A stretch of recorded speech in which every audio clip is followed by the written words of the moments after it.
full herzlichen Salut to citizens of the New York. Olá pessoal, eu sou André Barbieri, esse é o nosso programa Espectro do Comunismo, que hoje vai passar por um tema latino-americano, né? Nós vamos falar do fenômeno do chavismo e a Venezuela ontem e hoje, para decifrar alguns elementos que podem, aqui no Brasil, nos ajudar a pensar também o possível retorno e as consequências de governos com características nacionalistas, inclusive que foram considerados por alguns analistas como progressistas ou pós-neoliberais, e que agora voltam em alguns países da América Latina, como é o caso agora do refortalecimento das posições do PT a partir da figura do Lula aqui no Brasil. Eu estou com a Simone Shibashi. E aí, Si, tudo bem? Tudo bom? Quanto tempo? E aí, pessoal? Muito bom. E também com o nosso convidado especial aqui para a entrevista, que é o Milton de Leon, que é dirigente da LTS, a Liga dos Trabalhadores Socialistas, a organização irmã do MRT lá na Venezuela, e editor também do La Esquerda Diário desse país, direto de Caracas. Tudo bem, Milton? Tudo bom, André? Tudo bom, Simone? Tudo bem, Milton? Certo. Tudo bom. Que bom que você pôde reservar esse tempinho para discutir esse tema tão importante com a gente, porque aqui no Brasil muito se fala sobre esse tema, né, especialmente depois do início do governo nefasto da extrema-direita do Bolsonaro, sobre o que é a Venezuela, o que representa a Venezuela no panorama latino-americano.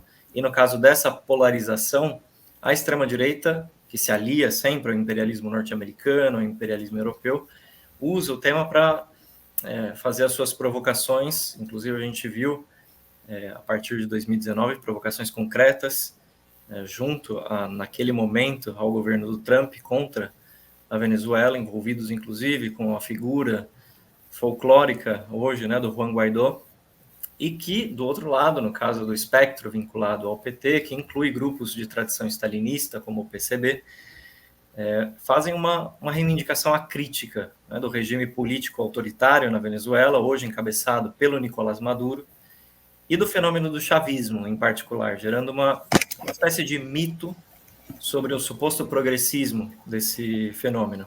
E, curiosamente, a gente está fazendo essa entrevista há 20 anos da tentativa de golpe orquestrado em Washington, né, em 2002, contra o então governo do Hugo Chávez, uma ofensiva golpista da burguesia pró-imperialista que foi freada pela contundente resposta operária e popular naquele momento. Então, o tema está de volta nessas discussões, nesse momento em que o PT prepara, né, com Lula, um eventual novo governo, nessa disputa presidencial contra o Bolsonaro. Então, isso é também importante para a gente pensar o ângulo, né, de combate à extrema-direita, aproveitando a experiência desses fenômenos, né, Si? Isso mesmo, né? Esse é o contexto geral. Eu acho que ele recoloca a importância desse tipo de debate, né? E aí eu já queria aproveitar essa deixa que o André colocou para direcionar a primeira pergunta aí para o Milton, né? Porque a gente tem uma audiência, enfim, de pessoas que conhecem, acompanharam pelo menos o fenômeno do chavismo, né? E outros que podem estar entrando em contato pela primeira vez com essas discussões.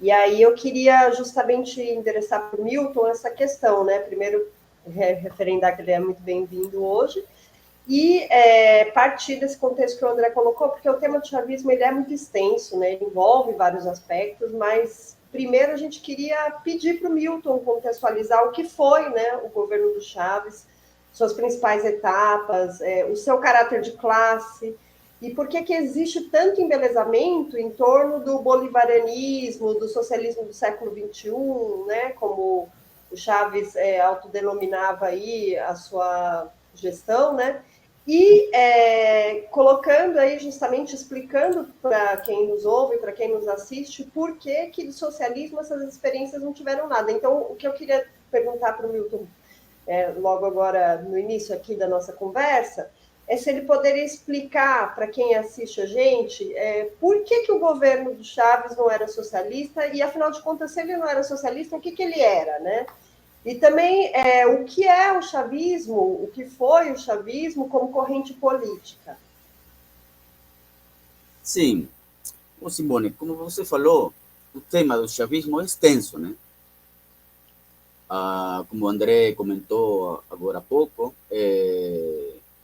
nesta semana está o chavismo oficial está comemorando, né, os 20 anos da primeira tentativa golpista contra o governo de Chávez, né? Então, justo nesta semana, o governo está trazendo de novo, né, a figura do Chávez, da época inicial de Chávez. Então, existe muita discussão no momento. O tema é extenso, mas vamos tentar comprimir de alguma maneira esta situação.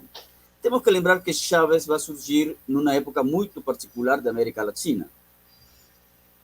Estamos num período de auge do neoliberalismo, ataque muito forte às conquistas dos trabalhadores, um ataque muito forte no esquema de privatizações. Em países se avançou muito, né, nestes planos, e nessa situação vai surgir o chavismo, se queremos contextualizar a América Latina. Dentro da Venezuela, o Chávez vai sair, né, como grande figura em um momento de grande crise do regime político venezuelano.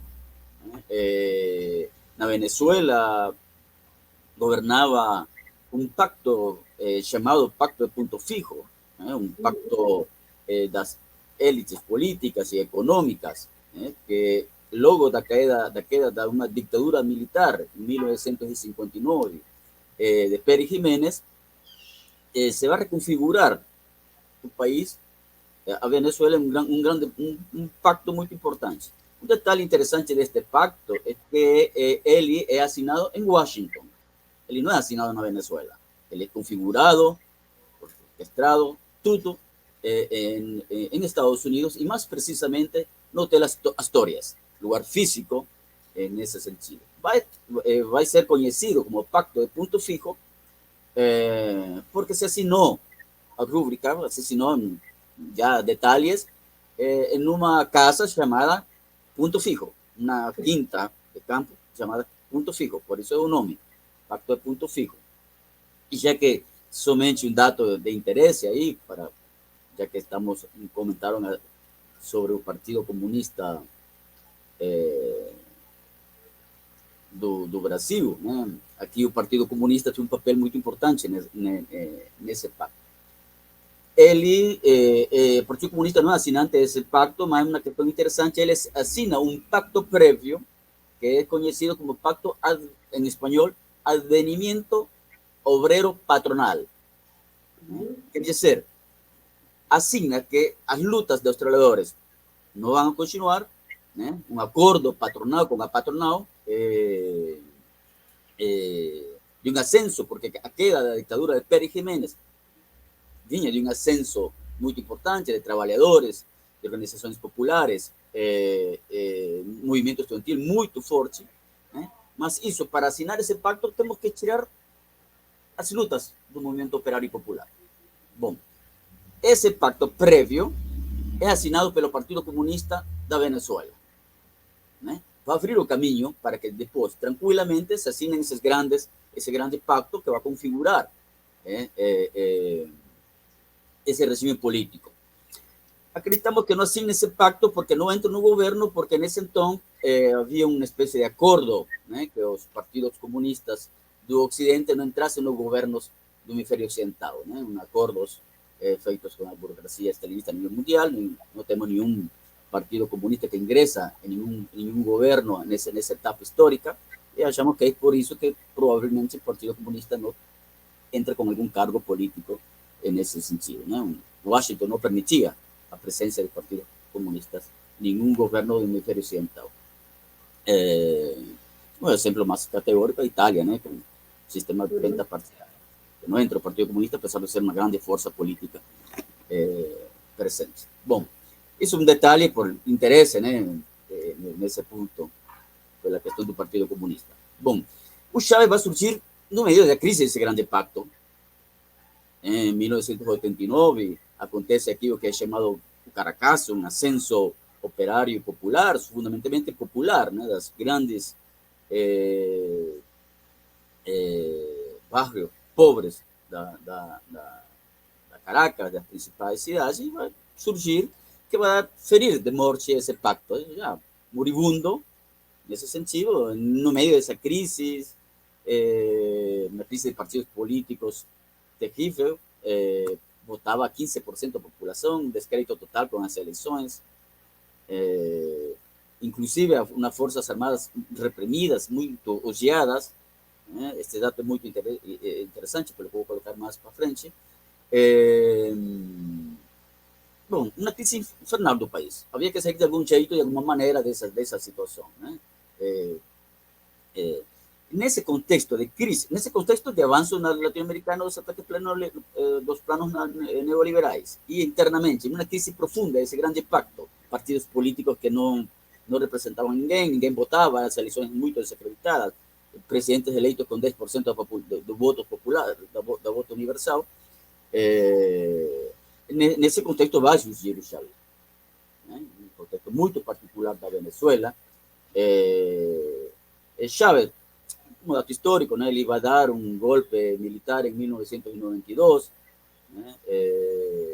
A gente chama um golpe militar preventivo, é um golpe de militares que são conhecidos militares jovens, né? Que vocês sabem que de tenente coronel para baixo se consideram militares jovens, pessoas que não passam de 40 anos, pelo geral. Ele vai sair com presença política, e vai ser sua saída política. Mas para não fazer tanto extenso esta parte introdutória, já vai surgir nesse sentido. Uma pequena pergunta, né? Por que Chávez, né, na situação que vai surgir, né, vai ser muito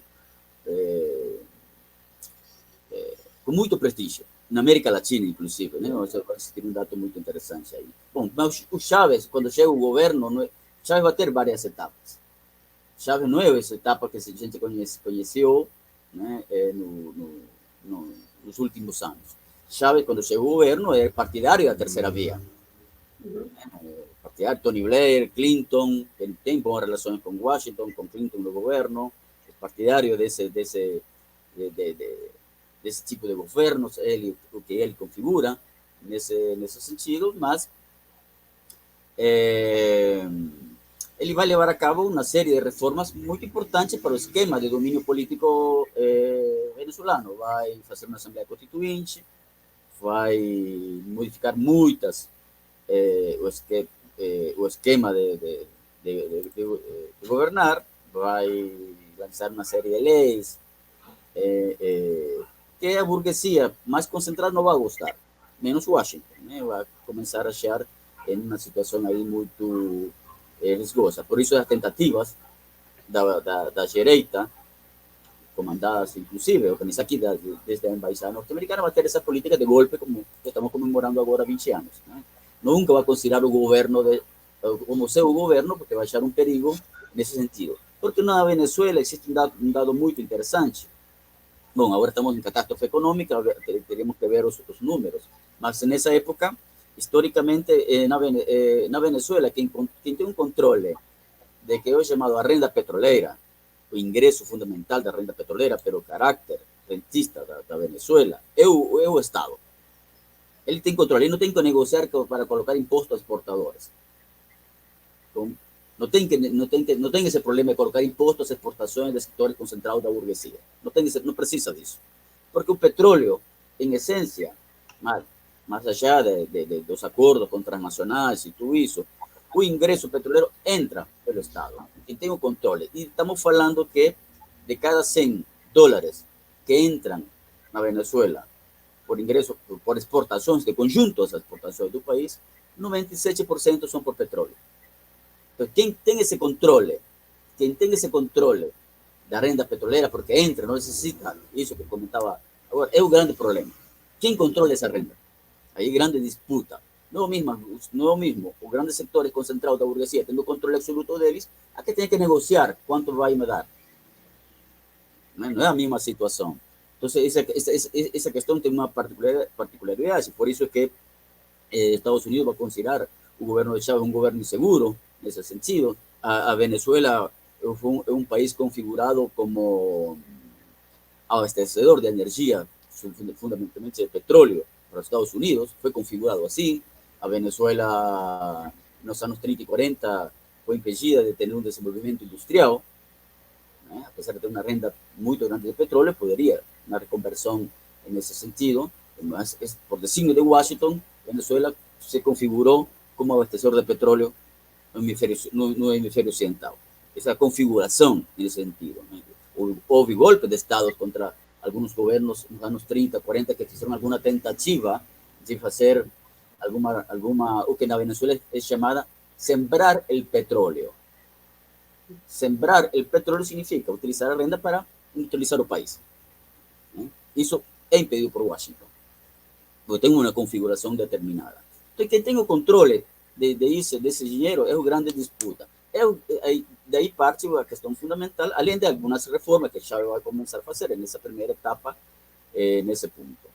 O golpe de Estado 2002, já que estamos falando, ele é muito interessante, porque é o primeiro golpe se concreta o golpe. Chávez é derrocado. O golpe se dá. Só que é o primeiro caso onde, produto da mobilização de massas do movimento operário e popular, é um golpe derrotado.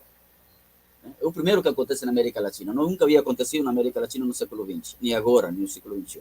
Nunca um golpe assestado era derrotado, se revertia a situação. É um produto de irrupção do movimento de massas. Não dá aqui para entrar em tanto detalhe de como aconteceu o golpe. Aí podem ler uma série de artigos e vídeos que temos publicado pela questão do 20 aniversário. Para tanto detalhe, como você falou, Simone, muito extenso esta questão do chavismo, né? Vamos tentar comprimir um pouquinho mais. Então, Chávez vai, nessa situação de golpe contra golpe, toda essa situação, Chávez vai ter um giro mais à esquerda. Isso vai dar acompanhado de um fenômeno muito interessante, que é o que o petróleo vai passar. Quando Chávez entra no governo, o barril de petróleo estava mais ou menos 7, 9 dólares, 10 dólares. Petróleo.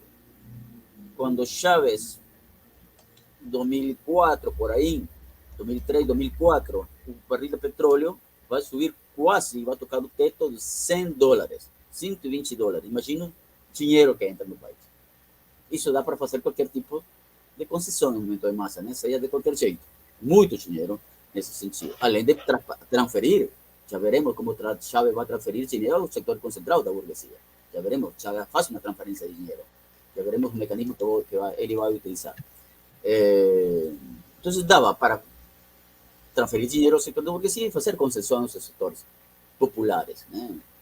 Aumento do consumo, dinheiro, parece nesse sentido, melhoram os salários, obviamente. E essa situação muito particular, bom, Chávez vai se declarar partidário do socialismo do século XXI, justo aí no Brasil, no Fórum de Porto Alegre, que nós tivemos a oportunidade de estar lá com a Simone nesse ano, em Porto Alegre. Nesse mini estádio, não lembro o nome, clube famoso de Porto Alegre, Chávez aí vai anunciar a questão do partidário, fazer aí que anuncia que é partidário do socialismo. Então vamos construir o socialismo do século XXI, ou anuncia no Brasil, e aí vai ter esse giro, né? Nesse sentido mais à esquerda, né? Lembramos que Chávez vai ser o governo, de todos os governos pós-neoliberais, o governo de Chávez vai ser o mais virado à esquerda, vai ser o mais virado à esquerda, com respeito a Lula, aos Kirchner. Ni se fale de Evo Morales, que Evo Morales sempre governou pactando com setores da burguesia boliviana, nem falar de Correa, que fez questões semelhantes a Evo, apesar de origem um pouco camponês de Evo. E então, Chávez, se nós estamos chegando de fortes ataques neoliberais no conjunto da América Latina, aparece Chávez fazendo este tipo de questões, tendo Rússia com imperialismo, né? Vamos falar depois o porquê. Sem fazer grandes concessões, na verdade, materiais, né? Porque Chávez não tocou nada de setor concentrado da burguesia, não precisava, tinha dinheiro para fazer o que desejava. Frente a isso, frente a outros países, tínhamos fortes ataques, né? Vinha de uma situação neoliberal, num mundo também a queda do Muro de Berlim, União Soviética, todo esse contexto internacional, surge Chávez, né, como um cara virado. Sin estar tan radicalizado desde el punto de vista de medidas económicas profundas contra la burguesía, eso va a ser visto por el conjunto de los trabajadores camponeses y peculiar de América Latina como algo más atractivo. Eso que hace Chávez mucha ascendencia en América Latina, ¿no? En ese sentido. Esa explicación más a fondo de por qué Chávez, que comparado con los otros gobiernos, sin hacer grandes concesiones económicas profundas en ese sentido, ¿no? En ese marco. Chávez va a ser parte de esos fenómenos que nos hemos llamado, en esa etapa mucho más virada a izquierda. Chávez va a aparecer como un personaje que se eleva, ¿no? Por esa condición de Estado y control de la renta petrolera, se eleva entre las clases, ¿no? Él puede arbitrar tranquilamente entre la situación del movimiento operario, de masas camponesas y sectores concentrados de la burguesía. Esa renta permite ese papel fundamental, y otro papel fundamental que va a permitir eso, que Chávez se va a sentar sobre las Fuerzas Armadas. El asentamiento sobre las Fuerzas Armadas, Chávez viene de origen de Fuerzas Armadas, Chávez es llamado comandante por el fato de ser un teniente coronel, ¿no? Lembro que en la estructura militar de los ejércitos, quienes van na tropa, na primera línea de tropa, el último alto cargo, un teniente coronel. Por eso es llamado comandante. Entonces se asenta, tiene mucha ascendencia entre las fuerzas armadas, y el controlar esa grande renta va a permitir arbitrar. Solo que arbitrando en este sentido, él va a estar más virado a izquierda. En ese sentido que nos llamamos, ¿sí? Bonapartismo, ¿no? Una especie de bonapartismo, en ese sentido, porque él puede arbitrar, se eleva por encima y arbitra en ese sentido, mas en ese confronto con la burguesía no considerarlo parte de su propio gobierno, el imperialismo, contrastando él y atacando él, intentando tirar él del gobierno, Chávez va a estar virado a izquierda, ¿no? Va a virar a izquierda en ese sentido, y ese va a dar una situación particular a ese bonapartismo, ¿no? Tenemos bonapartismos sui generis virados a direita, Fujimori en los años 90, si queremos hablar algún ejemplo por direita, y Chávez virado a izquierda porque se va a apoyar en un movimiento de masas para las luchas con el imperialismo o el confronto con la burguesía. Entonces, una definición que nos hemos dado es un gobierno con trazos de ese bonapartismo sui generis virado a izquierda, en ese sentido, una definición política. No muda el carácter de clase del gobierno, si continúa siendo un gobierno que los programas y estrategia que le va a frente un gobierno burgués, en ese sentido, esos fenómenos nacionalistas burgueses girados a izquierda. No, hemos usado los ejemplos de Lázaro Cárdenas en la época do México, en los años 40, ¿no? Falamos de trazos porque él no fue tan virado a izquierda. Chávez va a negociar, va a tener un mayor control sobre el petróleo, pero en base a una negociación con transnacionales, colocando mayoría accionaria en todas las empresas mixtas. El petróleo venezolano tiene muchas características, no da para hablar de todas esas cuestiones de petróleo, mas él va a aumentar ese control, la cuestión del petróleo en acuerdo con transnacionales. No me quiero extender mucho más en ese sentido. Yo acho que para a primeira resposta me estendi mais, mas eu acho que para muito extenso o tema, mas... Para dialogar com você então, Milton, já introduzindo um segundo ponto que a gente queria discutir, porque você pegou esse ponto de vista importante. A discussão do bonapartismo sui generis, no caso do Chávez, era até uma medida defensiva que o obrigava a se apoiar no movimento de massas para poder se defender das ameaças que o próprio imperialismo fazia a ele, não porque ele não fosse um governo que defendesse a propriedade privada, mas porque os norte-americanos, o governo de Washington, precisava ou vislumbrava ter um governo mais ao seu estilo, né, na Venezuela. E, ao mesmo tempo, que você lembrou desse traço, né, o Chávez, ele gerou muitas ilusões porque ele tinha essa forma de lidar, né, de se elevar aparentemente acima das classes, do eixo das classes, para poder arbitrar entre esses distintos interesses. Agora, lembrando que o Chávez manuseava toda essa renda petrolífera, existia a possibilidade disso ser utilizado por exemplo, para a industrialização da Venezuela, para a melhoria das condições de vida da Venezuela. E se é verdade que os Estados Unidos se opunha a esses interesses, é também importante explicar por que justamente o Chávez não usou essa renda petrolífera para o desenvolvimento industrial e a melhoria das condições de vida do povo venezuelano, para além de certas concessões. E aí é que eu entro no tema-chave também para você comentar, que está na segunda pergunta, que é como o Chávez tratava a luta dos trabalhadores enquanto ele governou? Qual foi a relação que ele manteve com os sindicatos, por exemplo, com as oposições de esquerda, no marco desse equilíbrio de arbítrio, né, que ele se posicionava?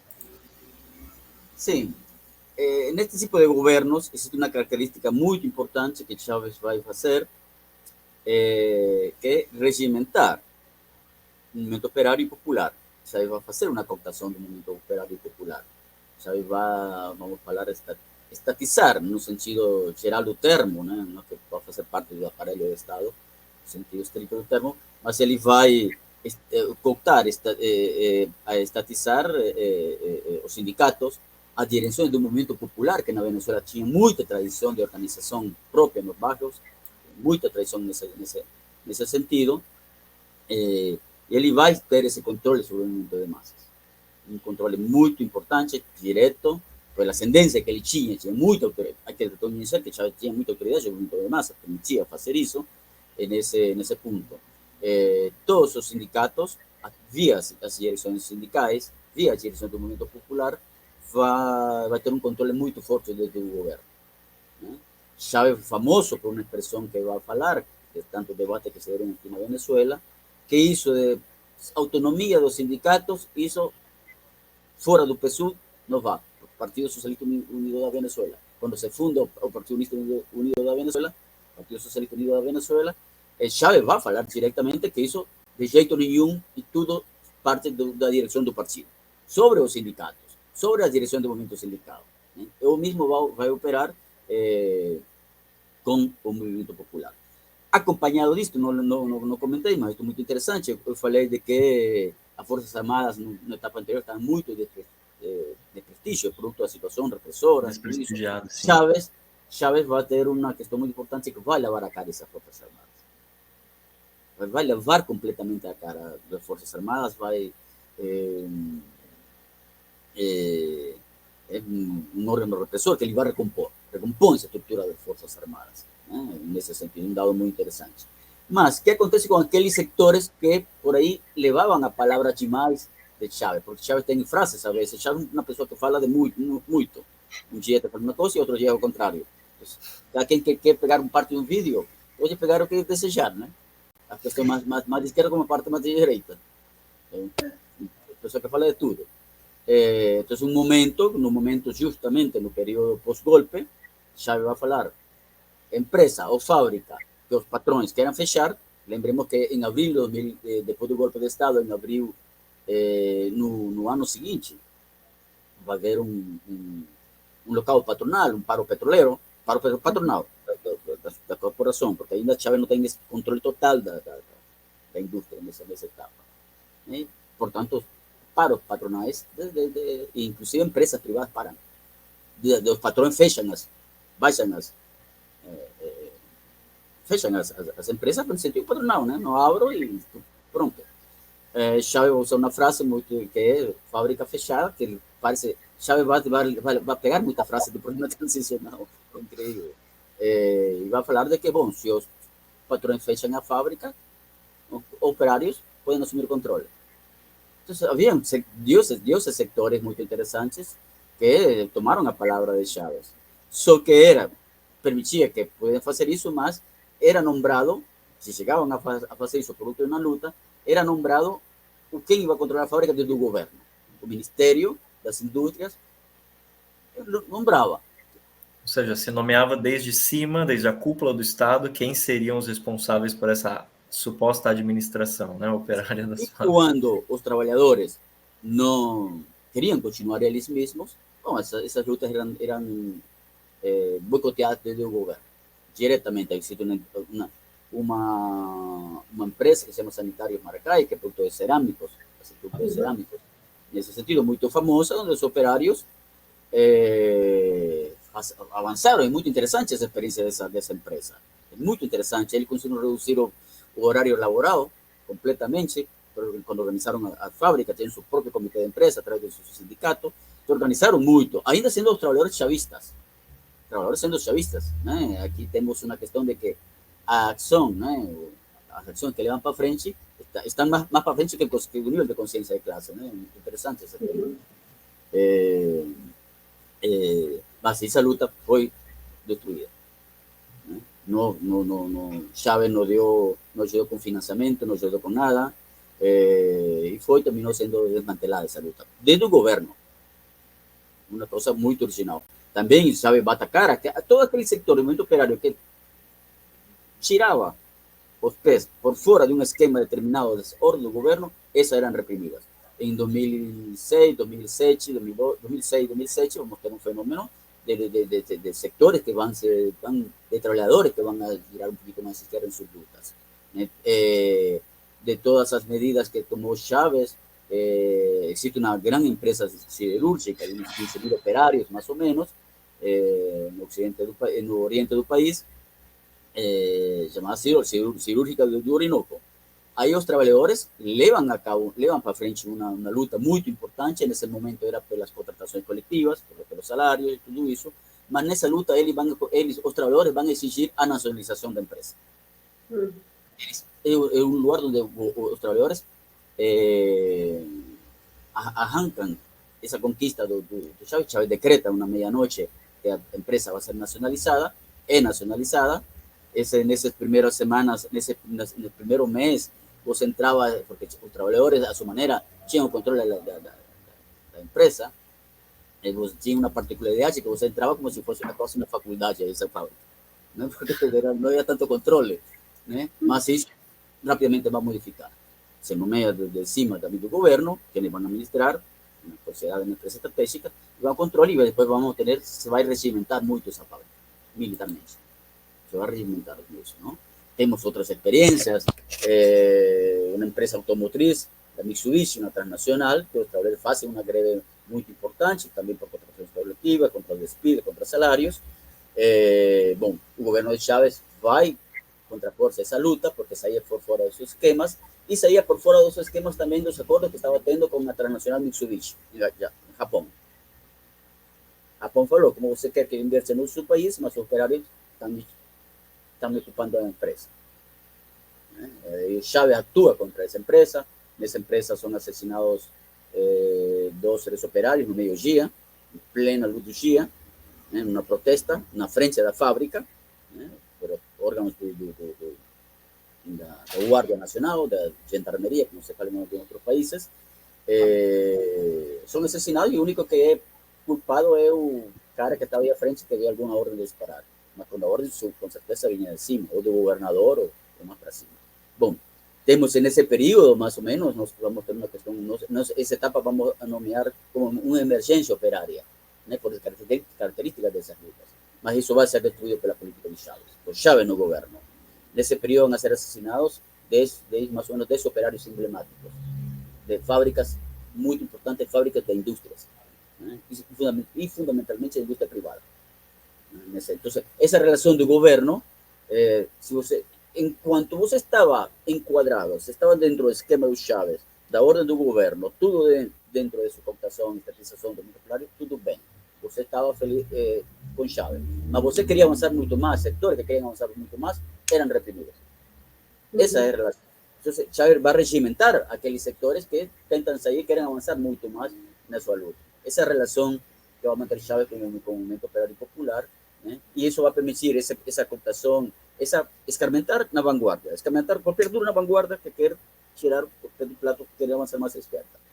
E, de conjunto, em essa regimentação do movimento operário popular, via computação de sindicatos, Chávez vai conseguir alguma coisa também, fruto de sua ascendência, que é a pacificação do movimento de massa.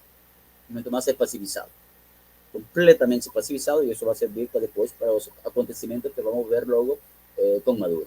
E com o próprio Chávez, uma vez que ele vai aparecer. Muito importante essa contextualização, Milton, porque eu acho que essas experiências aqui no Brasil são muito pouco conhecidas, né?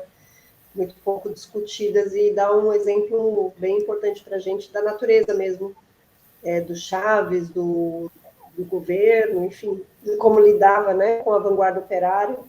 E aí, pegando esse gancho, eu queria também, você até falou um pouco disso na primeira questão que eu tinha feito, mas eu acho que vale a pena, assim, dar uma detalhada maior para quem está ouvindo a gente, para quem está assistindo, que é a questão da relação dos governos do Chaves com o imperialismo norte-americano, né, o imperialismo estadunidense, assim. Porque setores que hoje assim defendem que deveria ser retomado o projeto chavista, de que isso é o socialismo possível no século XXI, terminam sempre se apegando com muita força na questão de que era uma alternativa frente à ofensiva imperialista. Eu acho que todo mundo lembra daquele discurso do Chaves lá na ONU, depois do Bush, que ele falava que a tribuna estava cheirando a enxofre. E assim, a gente sabe que era porque ele era bem performático, né? Você falou que ele falava sobre tudo, falava horas, né? A gente nunca viu uma pessoa com tanta capacidade de falar como era o Chaves. Falava durante 10 horas seguidas, enfim. E dentre essas manifestações que ele tinha recorrentemente, era muito conhecido e hoje é muito reivindicado por esses setores mais reformistas e que reivindicam, enfim, o socialismo do século XXI, a questão do imperialismo, né? Das tensões com o imperialismo norte-americano. Você pode dar um contexto para a gente sobre esse tema? O que realmente acontecia? Qual era realmente a estratégia do chavismo, né, frente ao imperialismo? Em que medida existia alguma tensão? Em que medida era tudo para poder negociar em melhores condições? Qual era, afinal de contas, a estratégia do chavismo? Sim, como falei no início, Chávez vai ter várias etapas. Tem uma etapa que é a terceira via que eu falei, que aí não tinha muito problema com o imperialismo. Depois, quando a situação vai se modificar na Venezuela, o imperialismo vai organizar um golpe de Estado contra Chávez, vai procurar tirar do governo, isso é fato real. O imperialismo não vai considerar, sempre desconfiando do governo de Chávez. E, obviamente, essa situação, nessa virada à esquerda que eu comentei, né, o Chávez vai ter problemas com o imperialismo, nesse sentido. Mas vai fazer isso para negociar em melhores condições. Nessa etapa, vocês sabem que nesse marco histórico que comentei, o petróleo era vendido na Venezuela com um certo desconto particular com respeito ao preço internacional para os Estados Unidos. Isso nunca vai modificar o Chávez. Isso nunca vai se modificar. Chávez vai ter esses atritos com o imperialismo, mas nunca vai chegar a um nível de ruptura com o imperialismo. Né? Vai ser expulso, sim, embaixador. Depois do golpe, o embaixador é colocado no avião e vai para a tua casa.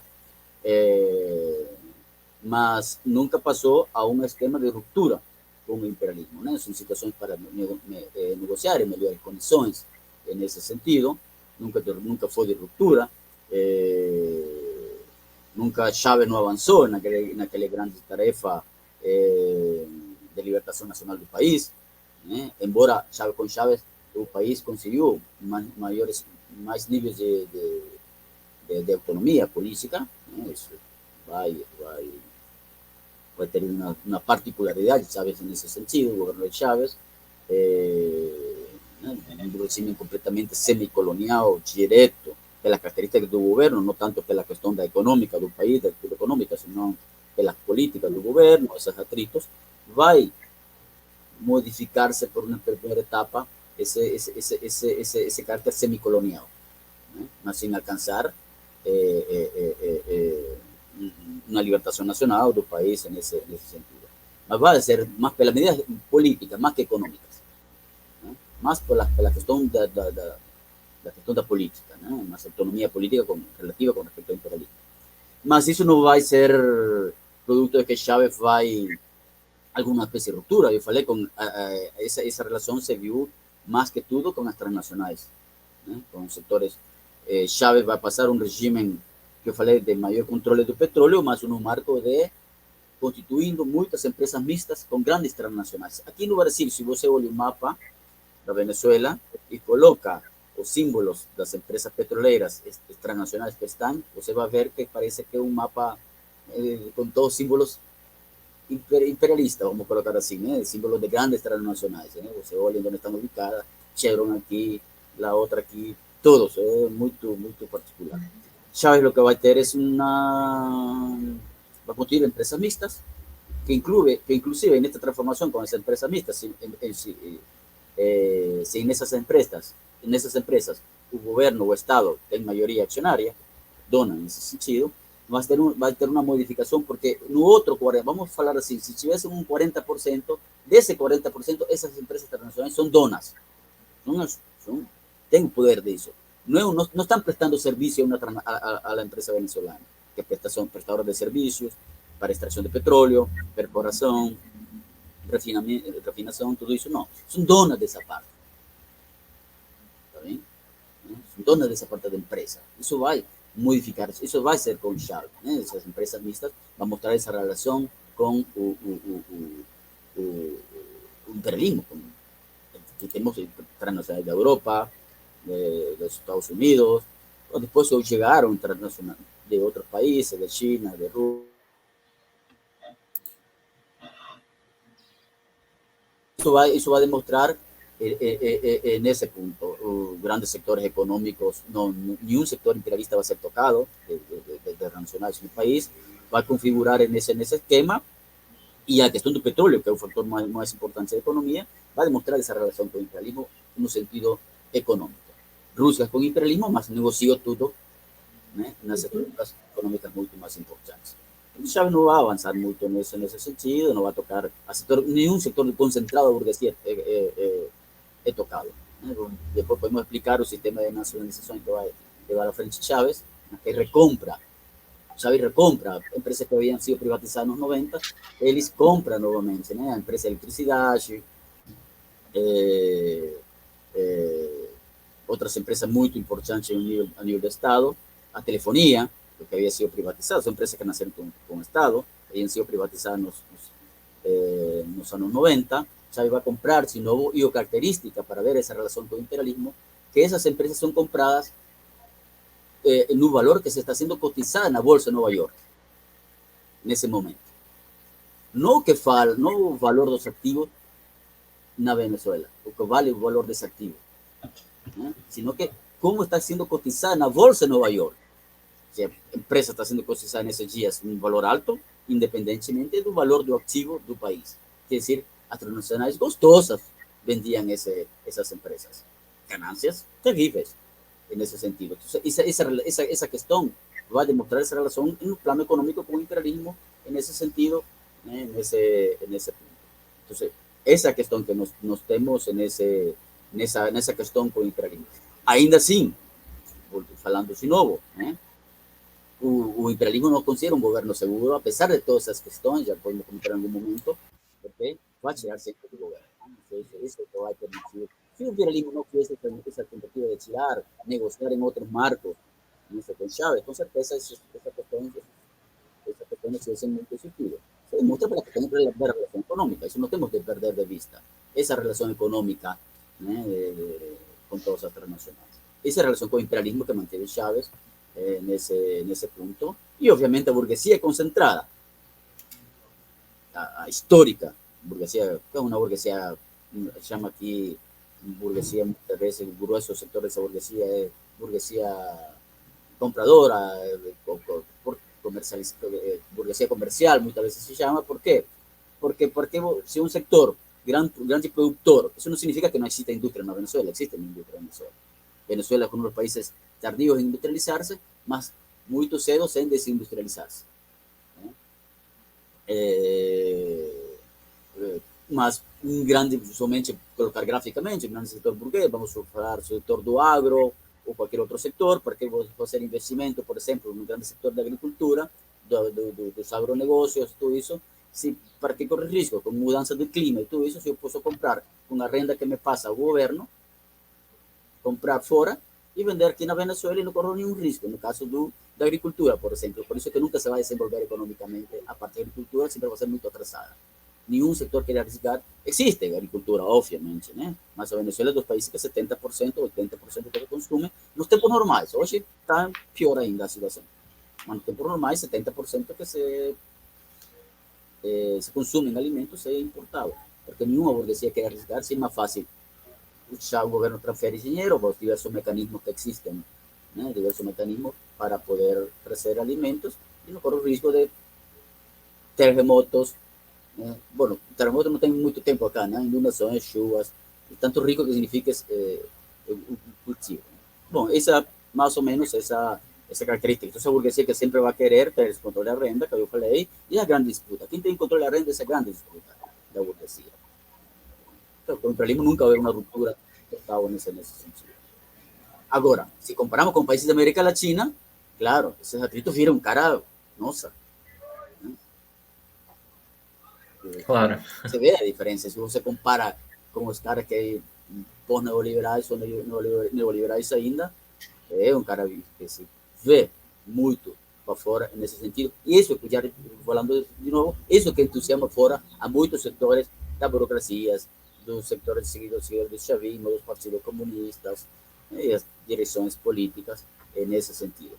Você olha a Venezuela e olha o resto da América Latina, se enamoram disso. Mas tem a ver com essa situação, não por um avanço em medidas socialistas na Venezuela. Sim. Não, e pegando esse aspecto, porque foi muito bom a gente sintetizar, né? Porque esse fenômeno chavista não tinha nada a ver, né, com o socialismo no século XXI. Porque o Chaves, em última instância, para além das concessões que fez, fruto da renda petrolífera, é um governo que, como o Milton estava dizendo, manteve intocadas as grandes propriedades dos capitalistas, apesar de certos atritos.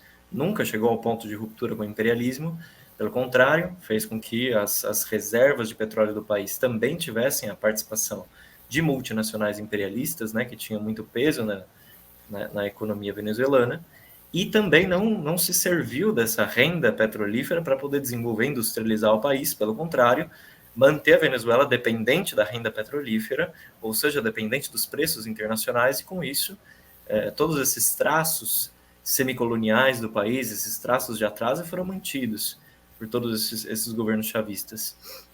Agora, pensando essa continuidade do chavismo, que é o madurismo, digamos, né? O Nicolás Maduro também é uma forma do desenvolvimento desse chavismo na medida em que aquelas condições favoráveis da economia mundial vão retrocedendo, né? A Venezuela, obviamente, já não tem mais aquelas condições com que o Chávez se deparou no início da década de 2000. Então, seria bom também dar um panorama sobre isso, Milton. O que é o governo do Nicolás Maduro, como ele se caracteriza, né, a sua relação com o movimento de massas, com a burguesia e com o imperialismo, especialmente norte-americano, com esses traços bonapartistas que seguem, né? O Nicolás Maduro também é muito apoiado nas Forças Armadas, para a gente ter uma ideia de como se estrutura esse governo e a situação política, né, do país hoje. Sim, uma coisa antes que eu acho que você perguntou e não respondi, que tem a ver, porque Chávez não industrializou o país, né? Utilizou essa renda para industrializar o país. Aqui houve programas, anúncios, e tudo isso, né? Chávez foi um cara que sempre procurou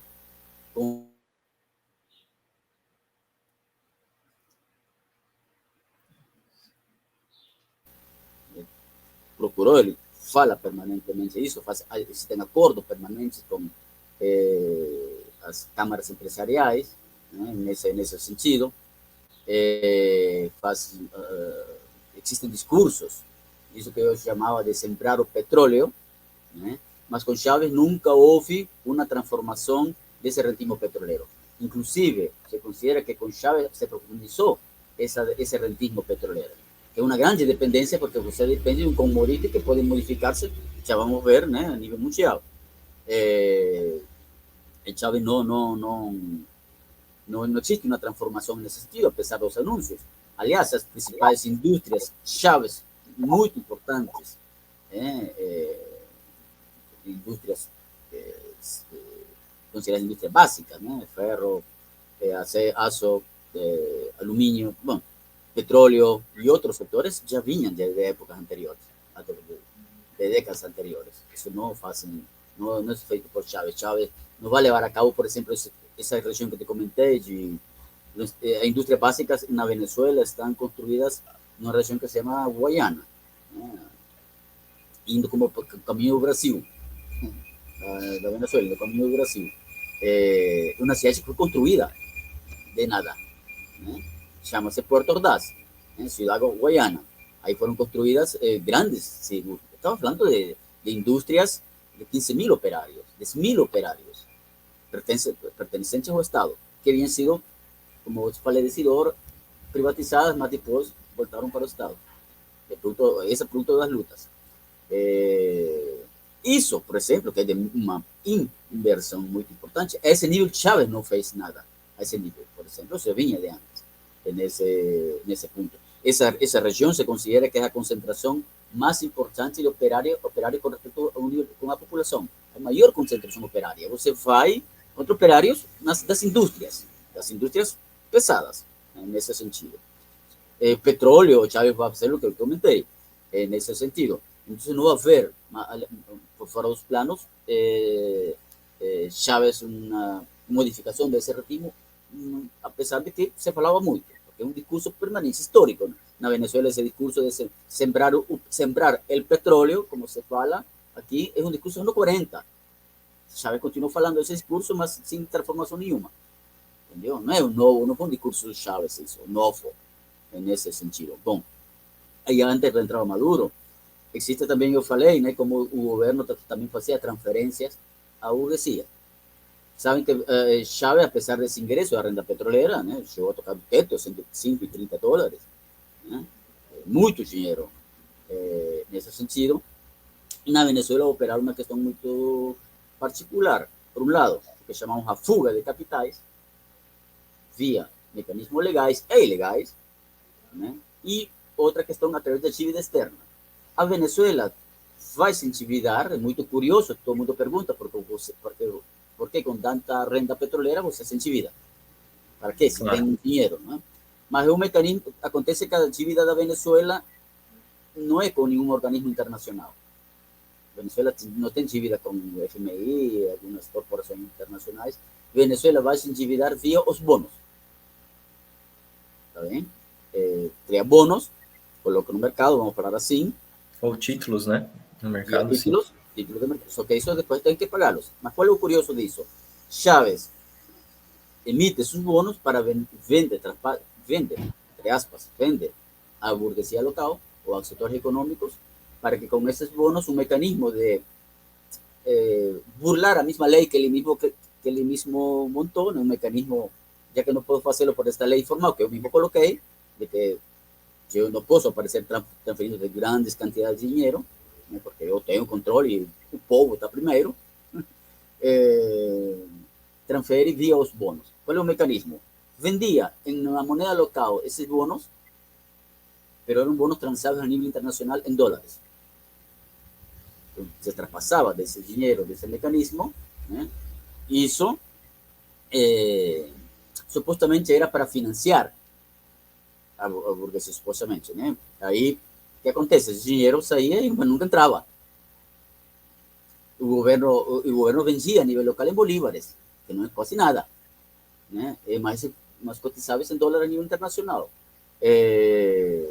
Isso va a ir construyendo una dívida externa muy grande. Entonces, ese mecanismo es muy curioso. Chávez no se va a endividar para construir un plano de viviendas, ¿no? Voy a vender bonos para colocar plano de vivienda. Quase a mayoría, existen algunos, mas la mayoría tiene ese mecanismo. Es un mecanismo de transferir dinero a los sectores de la burguesía, en ese punto, a los bancos, a todo eso. ¿Por qué menciono esto? Es muy interesante, porque ese dinero en un momento tiene que pagar, tem vencimento, tiene que pagarlo, ¿no? ¿Y qué acontece?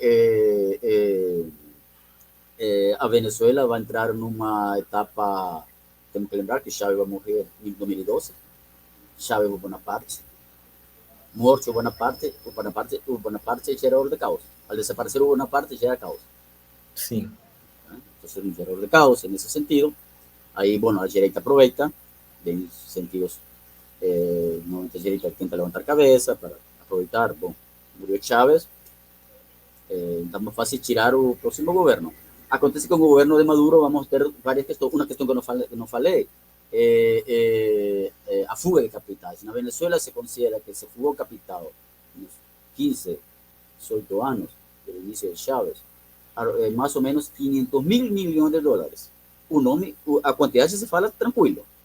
Nós estamos com 500 mil milhões de dólares. Então seria 500 bilhões de dólares aqui. De dólares. São fugados também na Venezuela, em um período muito mecanismos legais, e esses bônus, uns mecanismos, outros mecanismos ilegais, de todo tipo, né? nesse sentido.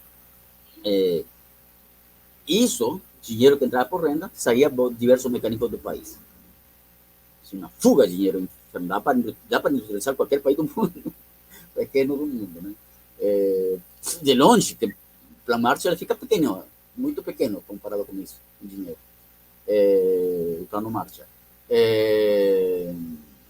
Acontece que o governo de Maduro vai chegar a uma situação em qual vai conseguir várias questões, né? Um governo mais fraco, que o Maduro não é Chávez, obviamente, né? Nesse ponto, vai entrar em uma situação da direita vai aproveitar, e isso vai coincidir com uma queda do preço do petróleo.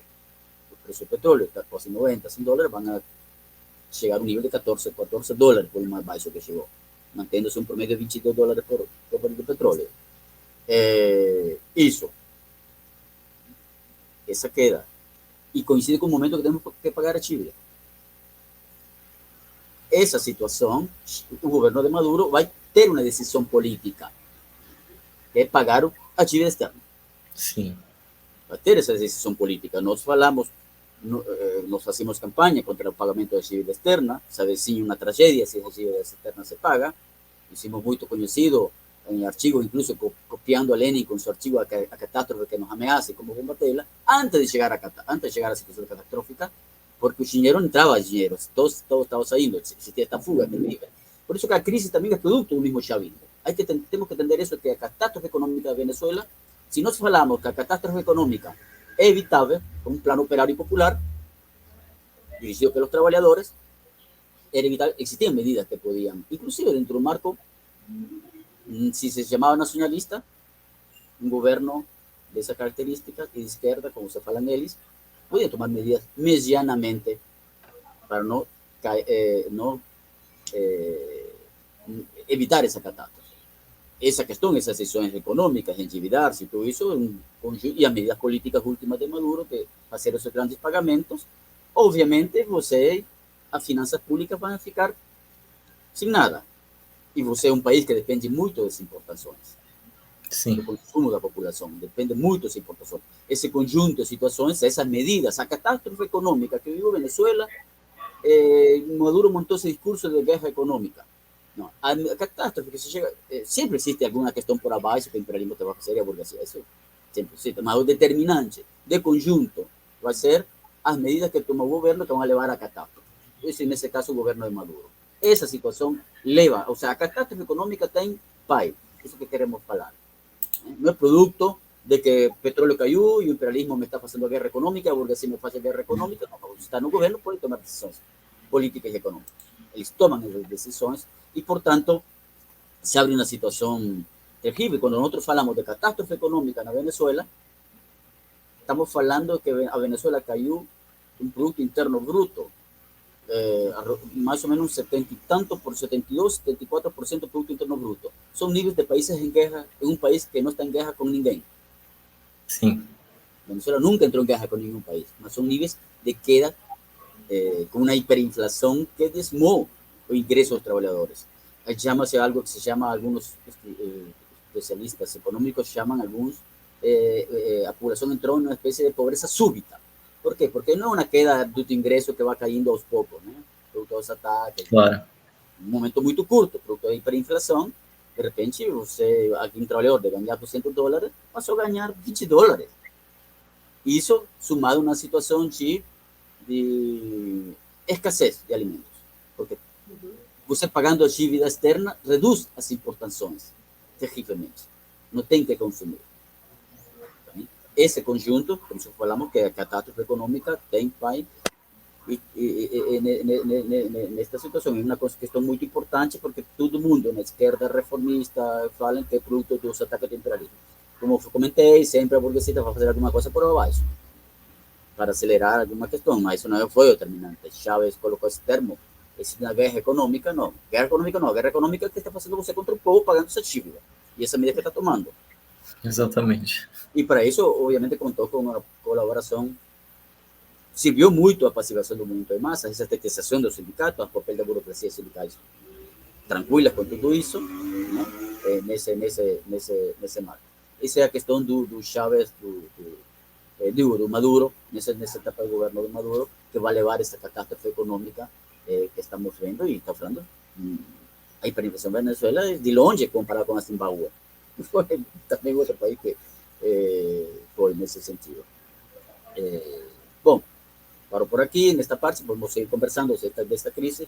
Não, e aproveitando até que você falou, levando em consideração o governo do Maduro, essa catástrofe econômica, que você já até deu alguns dados, né, no grau de inflação, no nível de baixa salarial, do nível de pobreza que existe na classe trabalhadora venezuelana hoje, é agravado pela política do próprio Maduro, uma política autoritária, de um lado, contra o movimento de massas, mas que também é entreguista ao imperialismo, né? Se você puder tocar nesse tema da lei anti-bloqueios, que o Maduro levou adiante, porque é um agravamento dessa entrega do petróleo venezuelano aos Estados Unidos, né, Milton?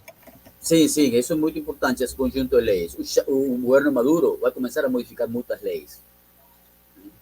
E muitas, como o governo Maduro, nessa etapa, para sustentar-se muito no governo, ele vai se assentar muito mais nas Forças Armadas, mas já não tanto numa relação como fazia Chávez, o árbitro, né, nesse sentido, mas já negociando muito mais com as Forças Armadas, fazendo concessões econômicas às Forças Armadas. A quantidade de empresas geradoras de renda na Venezuela que tem controle das Forças Armadas é muito grande. Nós temos publicado muitos dados, muitos artigos, muitas empresas nesse sentido. Na maioria dos ministérios que geram renda, né? Tem ministérios que não geram renda porque não podem, porque tem função social, saúde, cultura, essa coisa. Mas na maioria que geram renda, Ministério das Indústrias, de petróleo, tudo isso, quem está na frente são militares. La mayoría del control de las empresas del Estado que llevan renta, empresas industriales, tem controle dos militares. A maioria de muitas empresas que o governo deu aos militares com financiamento do Estado, do governo, do Estado, está em mãos de militares. Em muitas empresas. Isso levou a uma questão de uma relação, em certa medida, diferente da de Chávez, né? Prácticamente um governo cívico-militar, quase, pela presença dos militares, ainda que apareça uma figura, né, como Maduro, um civil aí nesse sentido. Bom, queria mencionar isso para ver o esquema também, como o governo, né, esse controle, essa questão repressiva, depois vamos comentar essa questão repressiva. Nesta situação, na característica deste governo, sempre primou o segredo do Estado. Sempre primou o artigo segredo do Estado, né, burlando suas próprias leis. Controladoria, a famosa controladoria do existe, isso não funciona. Para levar medidas, tanto assim que modificaban leis, por exemplo, na Venezuela existe uma lei de hidrocarburos, lei dos combustíveis, né? Sim. Que o governo tem que, o Estado, né, tem que manter o controle, maioria em todos os setores que eu falava antes, das indústrias do petróleo, do gás, e tudo isso. Isso, segredamente, se vai burlar leis. Vão fazer muitas modificações. Incluso, já em 2017, todo em segredo, vão fazer modificações nesse sentido. E mais, há pouco tempo, né, no marco do governo, para avançar muito mais neste secretismo, não? Muito profundo, ele vai fazer votar a lei antibloqueio, que antibloqueio não tem nada. Isso não vai bloquear nada, pelo contrário. O nome é irônico, né? Irônico. justamente contra, porque temos que fazer todo e tem a característica principal é que o governo não pode ser auditado nessas situações. Não pode. Você não pode, com essa lei, você não pode publicar, se um jornalista famoso, quem for, coloca dados, é penal por lei, porque estão parados no segredo do Estado. É lei, o segredo do Estado é lei. Né? O governo pode estar fazendo o maior negócio do mundo, que tem que ser auditado pela Assembleia Nacional, por outras instituições, e você tem que colocar preço. Claro, isso é proibido de ser divulgado, né? É proibido ser divulgado. São questões que em outro país normal são auditados, coisa pública. Isso, na verdade, vai ser, como você fala, mais que tudo uma lei entreguista. Porque com essa lei, o governo assume o maior controle de tudo, modifica leis que já existem sem precisar passar por a Assembleia Nacional, que é controlada por ele, de qualquer maneira. Assim que poderia votar aí também, né? E aprova. Mas precisa do segredo do Estado e toda essa questão aí. E vai avançar um curso muito aperturista, muito entreguista. Se estão modificando toda a questão do petróleo. Tudo isso está sendo modificado.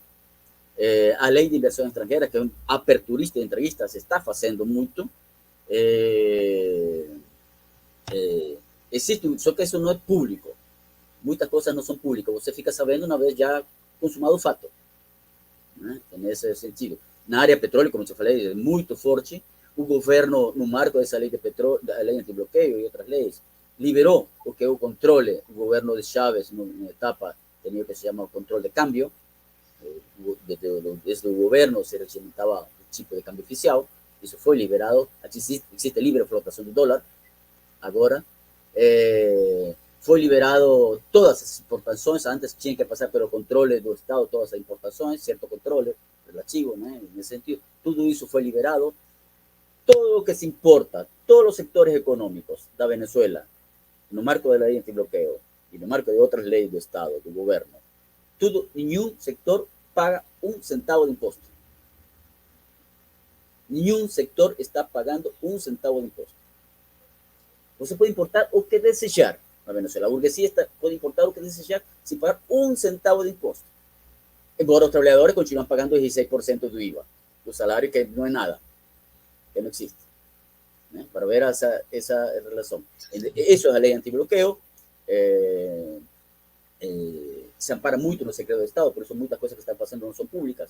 Mas todo el mundo sabe que se está avanzando en ese. Es una ley entreguista. Es una ley entreguista, todo se está reconfigurando.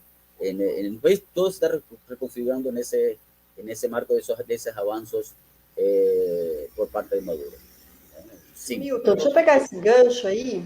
Desculpa eu te interromper, mas eu queria até pegar esse gancho aí que você está falando desse favorecimento, né, de setores burgueses em detrimento aí de, enfim, das condições de vida da classe trabalhadora. Queria que você detalhasse um pouquinho para a gente também como que é a oposição burguesa personificada na figura do Guaidó, né?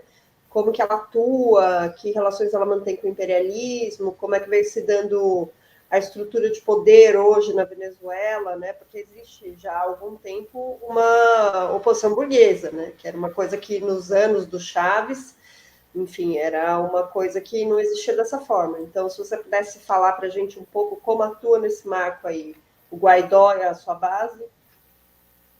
Sim, como eu falei, nesta situação, a direita aproveitou também, né? Eles vai se organizar e fazer uma série de políticas. Né? Em 2017, nós falamos de política destituinte, né? Nesse sentido, ou seja, grandes mobilizações para tirar o governo nesse sentido. Em 2017 é muito importante. Como existe uma crise social, também vão existir margem de alguns sectores populares que se van a movilizar, mas que tengan comando y dirigen todo, data, hora y con los sectores concentrados, va a ser a direita, independientemente de que algunos sectores, porque está por eso en algunas localidades, va a surgir. Eso llevó que algunos sectores de partidos, inclusive por agrupamientos que se reivindican de izquierda operaria y socialista, ¿no? Algunos sectores de trotskismo, como podemos hablar. En ese sentido, llegaron a determinar que eso era una rebelión operaria y popular. Porque existía esta cuestión no marcha. Nos falamos que el carácter determinante, quien dirigía, data, todo, cuando terminaba, cuando iniciaba, cuando comenzaba, sectores concentrados, era o sector de los partidos de direita. Eso es determinante, independientemente que en este fenómeno van a dar cosas no margen en ese sentido. Vai iniciar uma boa política, isso é governo por esta aliança com os militares, o governo vai utilizar muito a repressão contra estes sectores, utilizar muito nesse sentido. Ele reduz uma parte da cidade. Caracas é uma cidade no sentido horizontal, ela se estende sobre um vale, uma montanha que divide, então tem caráter horizontal. Na região do oeste vivem os setores mais acomodados, ao tirando para o oeste, setores mais desfavorecidos. Você observa muito na cidade isso. Maduro consegue que essas manifestações fiquem nessa região, não entram nunca entram no centro da cidade, por toda se reprime, o governo reprime a essa manifestação da direita. Mas isso vai ser descomprimido, né? Depois vamos ter o mais conhecido de tudo, né? O 2019, né? Que aí sim se organiza já em caráter golpista, aí aparece essa figura Juan Guaidó, né? Está no marco também de que se vencia a questão do Maduro. Maduro antecipa eleições presidenciais, ganha, obviamente vai ganhar as eleições presidenciais, porque vai fazer a imagem e semelhança dele. Impossível perder uma eleição assim, se parece a Ortega, da Nicarágua. E aí vai ter uma Assembleia Nacional, ainda dirige a direita, porque em 2015 a Assembleia Nacional vai ganhar a maioria da Assembleia Nacional, o poder legislativo. Na Venezuela o Congresso é unicameral, não existe Senado. O Senado foi eliminado por Chávez, antigamente existia, Chávez elimina o Senado, com a Assembleia Constituinte. E eles, nessa situação de finais de 2018, início de 2019, vai começar uma movida política muito grande da direita, ocupada pelo imperialismo, né? E aí vai surgir, nesse momento acontece um cambio fruto dos acordos entre os partidos da direita na Assembleia Nacional, né?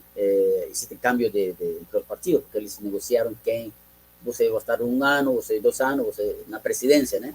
E nesse momento coincide o Juan Guaidó. Juan Guaidó era uma pessoa que ninguém conhecia, ninguém, absolutamente um desconhecido total, de uma cidade aqui por perto, de um estado por perto, perto do mar. La Guaira é conhecido, diputado que foi eleito com pouquinho votos, né? Inacreditável. Então, ninguém conhecia esse cara. Não era nem sequer dessa figura que se fizeram famosa em 2017, as figuras universitárias, né? A direita tem muito peso nas universidades, né? Essas figuras que surgiram da direita nas universidades. Não era nada disso tampouco.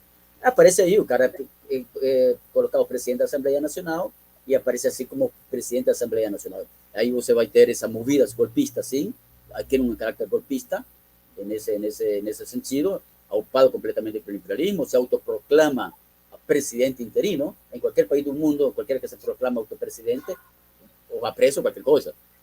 Nenhum governo vai tolerar que um presidente paralelo dentro do seu território. É uma movida muito grande, né? Em 2019 se organiza, toda a direita se unifica, toda a oposição se unifica, né? Trump, quando se autoproclama Guaidó presidente interino, é reconhecido imediatamente por Trump. Todos os governos da direita da América Latina é reconhecido. A maioria dos governos da Europa reconhecem Guaidó, né? Sobre todo os governos da direita. Bolsonaro aqui no Brasil reconheceu o Guaidó, né? Bolsonaro, todo mundo reconhece Guaidó, e é uma situação muito forte, né? Praticamente parecia que o governo dava a sensação de que podia cair, né? Era um golpe diretamente, uma investida golpista, né? Nesse ponto. Mas o governo, a política centralmente da oposição era quebrar as Forças Armadas. Mas producto de esta grande aliança que te falei, producto dessas grandes concessões econômicas, né? O último que a quem vai se confiar é nos militares, né? Os militares mais traicioneiros que existem.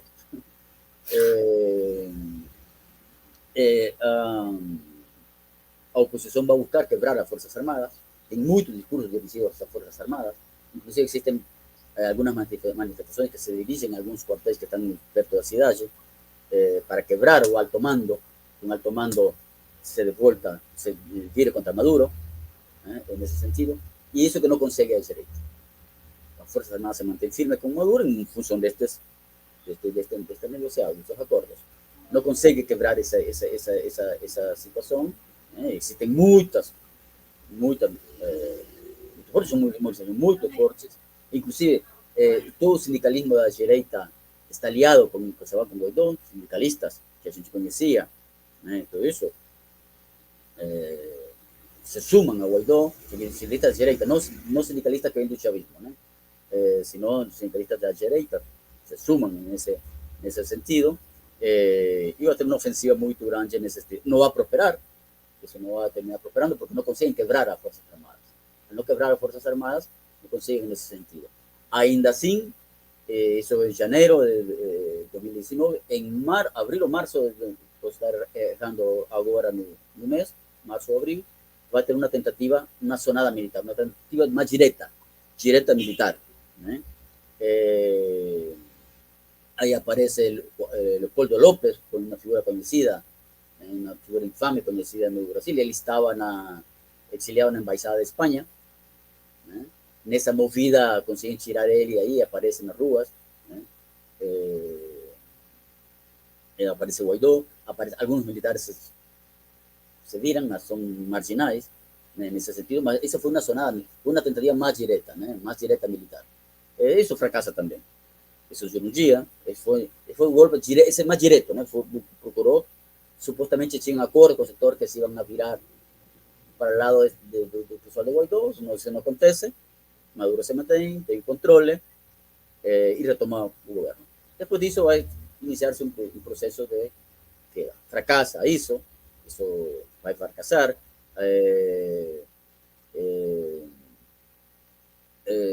para hacer más comprimida la respuesta. Guaidó va a entrar en proceso de descenso como figura, esas manifestaciones no van a prosperar. Ao fracassar isto, a direita começa a entrar numa nova crise, é uma crise muito grande. Hoje Guaidó, eu acho que, com todos os elogios que damos forças por MRT, reúne muitas mais pessoas que Guaidó en un acto dele.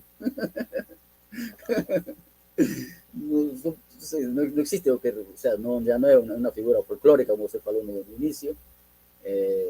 No, o sea, si Guaidó hiciese un acto como cantidad de personas que pasa el MRT, sería un suceso. Quiero decir, colocar una figura, y estamos hablando de un país del tamaño de Brasil, ¿no? 1 millón de habitantes.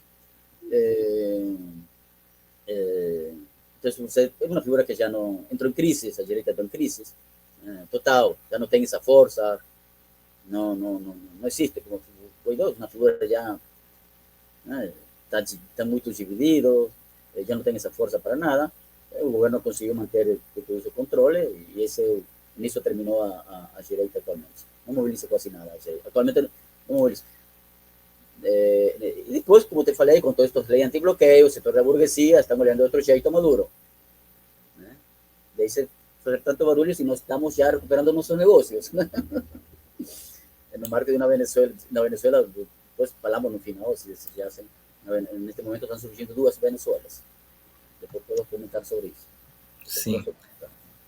Então, chegando aqui mais para o finalzinho da nossa entrevista e aproveitando a Simone vai retomar um pouco no final qual que é a nossa política aí na Venezuela, para você esclarecer como isso tem a ver também com a gente pensar os problemas aqui no Brasil, mas antes dessas considerações finais, vale a pena a gente aproveitar esse contexto caribenho para pegar outro país, né, que é vinculado pela imprensa brasileira à Venezuela, que é o caso de Cuba, que vem passando por uma importante crise econômica. A burocracia do Partido Comunista, né, ao contrário de ser um obstáculo para os planos do imperialismo, vem facilitando esses planos, né, avançando no processo de restauração capitalista na ilha. Díaz-Canel veio respondendo com repressão às manifestações de todos esses setores populares que são contrários a esse curso restauracionista do capitalismo, até condenando de uma maneira bastante fraudulenta esses manifestantes do último 11 de julho, né, no ano passado. Então, eu ia perguntar para você, Milton, qual que é a importância de Cuba também para a gente pensar a Venezuela e a América Latina nesse contexto? Sim, bueno, como você falou, só com ânimo de comentar um pouco essa situação em Cuba, né? Em Cuba está existindo um processo de restauração capitalista muito avançado, né? Existe nessa situação uma crise agravada, né? Lembremos que a Venezuela tinha uma relação muito importante pelo petróleo com Cuba, incluso no somente abastecer petróleo para su propio consumo, sino que Venezuela llegaba petróleo a Cuba y Cuba exportaba ese mismo petróleo. Tiene una relación que aminoró el impacto, ¿no?, de ese acuerdo con Chávez, ¿no? Para en ese entonces estaba vivo Fidel Castro. Eso fue una situación que favoreció mucho al gobierno de Chávez, de Castro, do castrismo. Mas, bom, um tema não é Cuba, mas aí em Cuba vem se avançando muito no processo restauracionista. Há pouco tempo, bom, motorizador dessas manifestações de 11 de julho, a primeira nessa característica, depois de 1959, bom conceptualizar essa questão, a levar em conta, é produto de políticas de choque prácticamente contra a classe trabalhadora. Un plano que se llama Tarea Ordenamiento, ¿no? Un nombre que dan una serie de medidas económicas y políticas. En ese sentido, va a acontecer eso, bueno, como se comentó, quase o 35% dos que se manifestaram foram presos nesse dia e os dias posteriores, porque gravam com as câmeras, vão procurar as casas deles. Dias seguintes, aconteceram essas condenas de um jeito fraudulento, inacreditável. Você está manifestando-se somente nesse sentido, e tem condenas por sedição que levam a 30 anos. É absurdo. E o mais grande que chegou a fazer algum manifestante foi, vamos colocar, bater em algum policial para defender, ou virar um carro. Como você preso 30 anos? Mas o acto vandálico foi isso, de sedição estatal foi isso. E tirar algum lugar, pedra contra alguma comissaria, mas isso não é corrente em qualquer país do mundo. Ninguém condenado por 30 anos de prisão. Bom, é uma situação muito forte nesse plano, opressão política e tarefa e restauração capitalista vão acompanhadas. Nesse caso, Cuba, obviamente, para a América Latina e para os trabalhadores camponeses em particular, é muito importante, historicamente, pelo que simbolizado Cuba, ¿no? O primeiro país da América Latina onde se apropriou a burguesia, o primeiro país da América Latina onde houve ruptura de fato com o imperialismo, ¿no? Chegar mais allá, por fora que agora está muito degradado, ¿no? Muitas conquistas sociais foram muito importantes, ¿no? Aqui não é tema para discutir as características do governo, ¿no?, de Cuba e toda essa questão, mas isso sempre foi um símbolo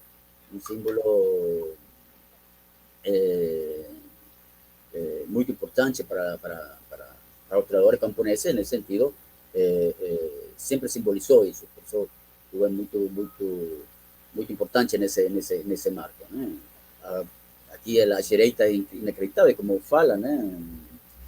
Aqui você ouve discurso muito direita, falando assim como a gente fala que Cuba é um símbolo para os trabalhadores, a direita fala Cuba é a única, não sei como é o termo em português, única mancha vermelha, ou seja, o único ruim que temos no continente é Cuba, né? Tem esse discurso muito direto. Claro. Aqui no Brasil, o bolsonarismo fala da mesma forma, né? Se referindo à tradição da Revolução de 59, assim. Sim, então é muito... sigue sendo Venezuela, porque ainda simboliza isso, nesse sentido, por fora que está muito degradada, muitas conquistas sociais, né? Bom, esta rebelião, estas protestas do ano passado simbolizam isso, né? Em Cuba existem lugares muito pobres, né? Bom, as últimas condenas, o último julgamento que se fez foram por dos protestas em dois lugares de La Habana, uma chamada Esquina de Hoyo e outra La Guinera. São dos muito pobres, a maioria da população negra, não sei se o termo no Brasil, um termo negro é certo usá-lo desse jeito, a maioria da população tem essa particularidade, muito pobre, muito tudo isso. Bom, aí foram com mais ou menos o ano, acho que foram 127 pessoas que foram condenadas, né? E em total das condenas, porque a maioria foram de 30 anos, suman 1.916 anos. Estamos falando em lugares esses mais pobres, né? São lugares muito mais pobres, golpeiam muito a pobreza. Por isso eu falo que existe muita gradação das conquistas, né? Nesse sentido, além disso, Cuba continua sendo esse símbolo de luta para os trabalhadores, né? Que a mesma burocracia, né, vem impulsionando a restaurar o capitalismo, ela está procurando se transformar capaz vía, en Cuba se discute cuál es la vía que están llevando para frente, sea vía de Vietnam o vía chinesa, o el propio imperialismo en procura de restauración del capitalismo, ¿no? Entonces sigue siendo un símbolo de contrarrestar, de luchar, defender las conquistas de Cuba, más colocándose en oposición a propia burocracia. Y en ese sentido es importante para América Latina y Venezuela, obviamente, también, sería muy importante a defensa de esas conquistas en Cuba, ¿no? Como símbolo de lucha donde se llegó a expropiar a la burguesía, ¿no? En otro momento podemos discutir todas esas particularidades del gobierno de Castro y a Escanela atualmente. Sim. Milton, e assim, por fim, né, mas não menos importante, queria, assim, para quem não sabe, né, que está vendo, ouvindo a gente, o Milton viveu no Brasil, conhece aqui as tradições brasileiras, eu acho que ele está completamente gabaritado para poder emitir uma opinião sobre a situação que a gente está passando hoje aqui no Brasil, né? E eu acho que, assim, queria fechar aqui essa entrevista, que foi muito boa, a gente agradece muito, mas com uma última reflexão tua, porque, assim, algumas das forças políticas que fizeram parte dos chamados governos pós-neoliberais, né, estão aí voltando aos governos, né, ou se preparam para governar, ainda que em circunstâncias muito diferentes daquelas, né, que se iniciaram ali na década de 2000, né? A gente teve lugar aqui na América Latina, na América do Sul, mais especificamente, a primeira onda dos governos pós-neoliberais, né? Aqui no Brasil, recentemente, agora depois do governo Bolsonaro, eu acho que você deve ter acompanhado alguma coisa nesse sentido, teve um processo de reabilitação do Lula, né? E um embelezamento muito forte da possibilidade de um novo governo do Lula, né? Que agora está levando como vice-candidato a vice-presidente, né? Ninguém menos que o Geraldo Alckmin, que é um muito conhecido espancador de grevistas, né, principalmente das greves de professores na educação aqui, governou o estado de São Paulo, enfim, é um nome que a alta burguesia financeira do Brasil tem muito apreço por, né? E, assim, a gente está vivendo essa situação, né, em que existe um embelezamento muito forte do Lula, vindo aí mesmo com Alckmin, né, e que toda a situação recente fez com que o próprio Lula voltasse a ser considerado como esquerda, né? Enfim, eu estou dando esse contexto só porque eu queria te perguntar, baseado nas lições estratégicas que a experiência do chavismo trouxe para a Venezuela, né, que você pôde acompanhar em todo o último período, o que você diria para a juventude, para os trabalhadores que hoje, né, ouvem que existia ou existe um socialismo aí na Venezuela, e qual você acha que é a alternativa para enfrentar a extrema-direita de forma consequente, né, e como que a gente deve lidar com essas ilusões de que nomes como Lula, que, enfim, vem aí com Geraldo Alckmin, né, podem responder em profundidade os anseios mais sentidos da classe trabalhadora. Assim. O que é a experiência do chavismo e agora de estar aí na Venezuela, sobre Maduro, pode trazer em termos de reflexão nesse sentido, né, da importância de uma política de independência da luta de classes mesmo? Sim, a Venezuela é a experiência do chavismo, incluindo Maduro, né, fez grandes lições para os trabalhadores, a juventude, a camponeses, os sectores populares. grandes lecciones. Por exemplo, antes de entrar em detalhe com a sua pergunta, ainda dos que falam que houve e que ainda há socialismo, né, que é a pior coisa que se pode falar, né, por quê? Neste momento, a Venezuela, producto desta catástrofe econômica, estão surgindo duas Venezuelas que comentava antes, producto destas medidas, né?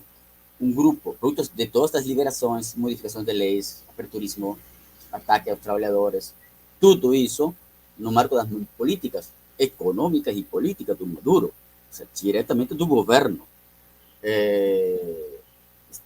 Se fala que a Venezuela está começando a sair, né? Existe uma expressão que se fala em espanhol, creo que eu acho que Venezuela se está componiendo, se está ajeitando, né? Uma coisa Sim. assim.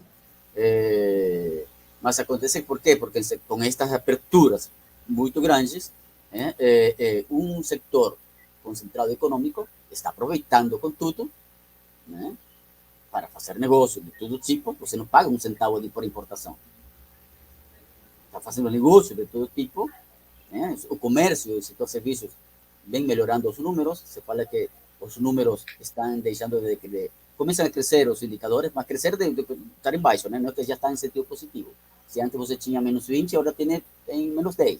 Quer dizer, não deixa de ser negativo, mas a saída apunta para outro lado, né? Para outra direção.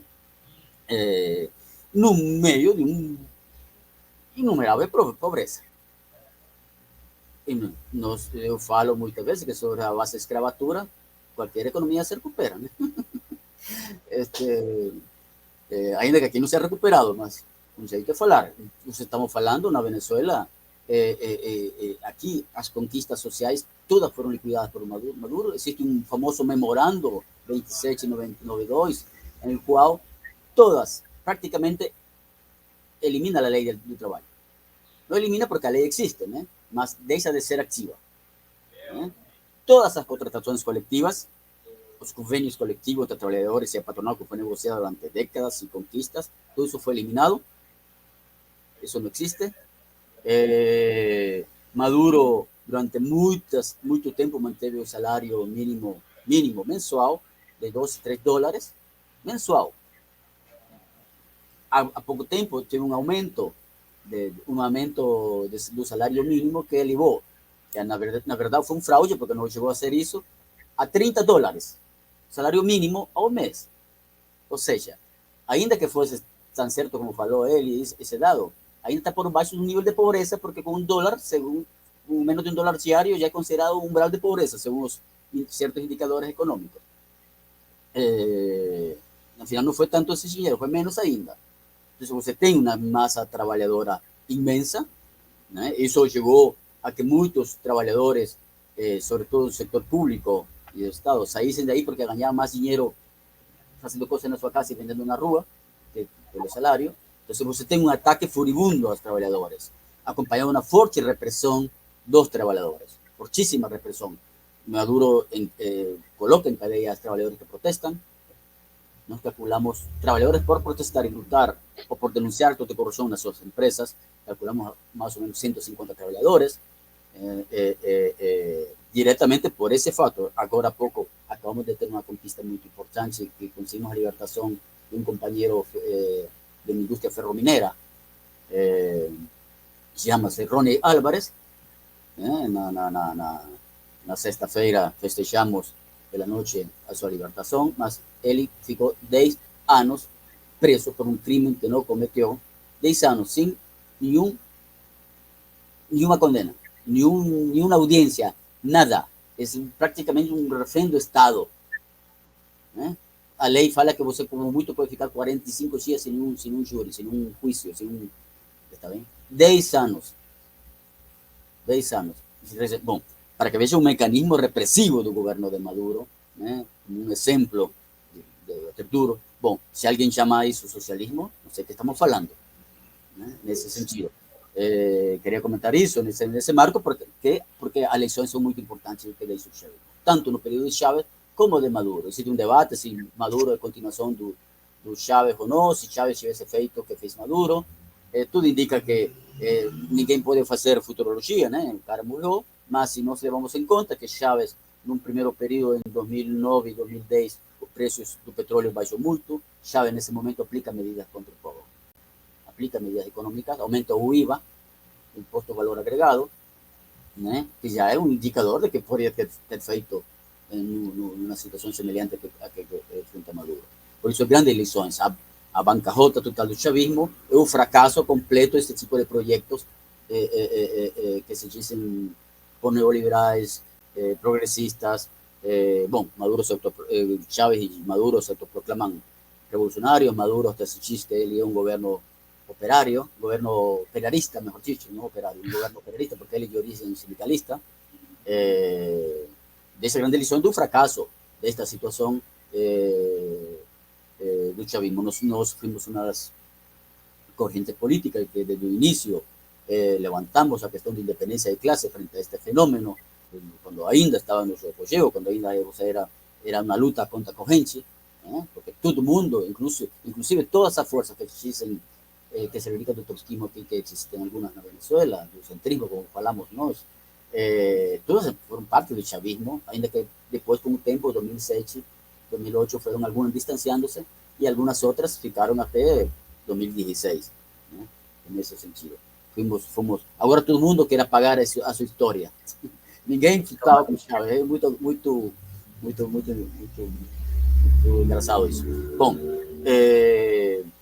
colocamos desde o início que havia que lutar do ponto de vista de independência de classe, construindo um polo alternativo, um chavismo no início do momento. Não é que nós tínhamos éramos futurólogos e sabíamos que porque Chávez iba a terminar en esto. Estamos basando en la propia experiencia de América Latina, donde todos sus gobiernos fracasaron en total bancarrota, fracasaron completamente, além da teoría de revolución permanente, ¿no? En el sentido de los trabajadores, solamente los trabajadores en alianza con sectores pobres camponeses, sectores pobres populares, pueden ir hasta el final, ¿no? En la lucha contra la burguesía y contra el imperialismo. Nos colocamos que no había que confiar en Chávez, ¿no? En todo lo que significaba eso, baseado no fato de experiencia histórica do mesmo nosso continente, né? E da própria a luz da teoria da revolução permanente, né? Que uma vez foi demonstrado que a burguesia, por muito progressista, inclusive aqueles setores virados mais à esquerda da burguesia, são incapazes de levar a cabo tarefas mínimas. Não estamos falando de socialismo, mínimas democráticas. Libertação nacional, com uma tarefa que tinha que ter feito a burguesia, a questão da agrária, resolver o problema agrário, que não Chávez não vai resolvê-lo, menos Maduro. Quando eu falo menos Maduro, porque já entrou numa etapa catastrófica Maduro, né? Outras tarefas democráticas, como resolver o problema da vivienda. Na Venezuela, o problema da vivienda continua sendo igual ou pior que toda a etapa histórica. Na Venezuela, o problema da moradia, né? O problema da moradia, exatamente. Na Venezuela, é altíssimo as pessoas que têm problema de moradia, muito grande, já seja porque não tem casa própria, porque moram em um rancho, como se fala aqui em espanhol, ou moram em casas precárias que qualquer coisa pode tirar para baixo. Isso não resolve. Estamos falando de questões democráticas e estruturais. Não estamos falando de uma medida socialista. Nem isso vai conseguir resolver o chavismo. Menos levar para frente medidas socialistas de confronto com a burguesia e expropiar. Esa es la principal lección. Eso fracasó una vez más, fue demostrado. Ya tuvimos experiencia en los 40 en México, experiencia en Velasco Alvarado en Perú, con experiencia en Bolivia, con Perón en los años 50 en la Argentina, y una vez más una demostración a más. Es una demostración a más de un fracaso de estas direcciones del sector de la burguesía que se colocan a la izquierda, en ese sentido, que son incapaces, que se dicen nacionalistas, son incapaces de avanzar en ese camino. Entonces, no estamos hablando de socialismo, estamos hablando de cuestiones democráticas estructurales, resolver un problema agrario, resolver un problema de hemorragia, resolver un problema de libertación nacional. Por mucho que siempre hacen casas, ¿no? Siempre hacen construcciones, no estamos hablando de un problema estructural de fundo del país, de la población, no pequeñas cosas que se hacen en ese sentido, ¿no? Chávez, en la cuestión agraria, llegó a colocar para que para colocar un ejemplo gráfico, solamente para avanzar ya lo último, en alguna interferencia que fez en algunos sectores agrarios. Yo aplicar un método que se llamó Chávez, ahora me se me fue un nombre, era iniciais de un burgués que habían inferido las tierras con el gobierno. Era un acuerdo con el terratenente, un latifundista, ¿eh? Una parte que você não produz, vamos a producir nós, con los camponeses, pero siempre controlado por el gobierno. Quien dirige eso es el gobierno, ¿eh? Nunca en las manos de camponeses. Aliás, hubo una ley que si los camponeses, por su propia cuenta, ocupaban tierras, eso no iban a tener derecho a tierra jamais na sua vida. Eso fue feito por Chávez. Jamais na sua vida, una ley. Somente era un gobierno que estaba derecho a interferir en alguna tierra. Digo, si estamos hablando de esas cosas mínimas, democrática estructural, libertación nacional agraria, hemorragia y otras cuestiones ahí, en ese sentido, independientemente que hubo una mayoría producto de la renta petrolera, no vamos a hablar de socialismo na Venezuela. Entonces se mostró, y eso terminó un fracaso, que usted no consigue ir hasta el final, inclusive ni con su propia cosa, usted termina en esa bancarrota, porque a medida que mudan las condiciones económicas internacionales, los precios de los commodities, de todo eso, muda, porque no muda a dependencia económica del país. Si usted no muda a dependencia económica del país y continúa estructurado eso fracasa a medida que va a mudar el escenario internacional económico. Puede parecer ilusorio en ese periodo de auge de los commodities de renta, mas termina levando un fracaso en ese sentido. Y el movimiento operario camponés y a juventude paga muy caro eso. ¿Por qué paga muy caro eso? ¿Por qué? Porque al introducir a pasivización del movimiento de masas, todos estos sectores que acreditaron que con Chávez iban a conseguir muchas mudanzas, confiaron en ese cara y eso leva a caer un nivel de conciencia en nuestros propios trabajadores, porque con Chávez falou mucho socialismo, para ellos socialismo es lo que falou Chávez. ¿Entendeu? Por tanto, muchos trabajadores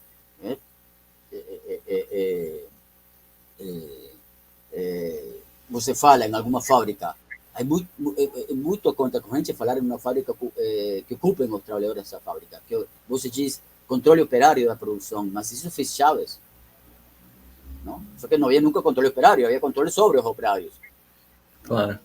Nesse sentido. Bom, então deixa muitas lições muito importantes nesse sentido de não confiar nesse fenômeno. Estamos ante um fracasso e uma bancarrota e terminou desse jeito num país como a Venezuela. Nesse sentido, se dissipou essa ilusão de movimento de massas que há 20 anos surgiu para, inclusive em 2002, ainda no marco do Chávez, poder avançar em medidas.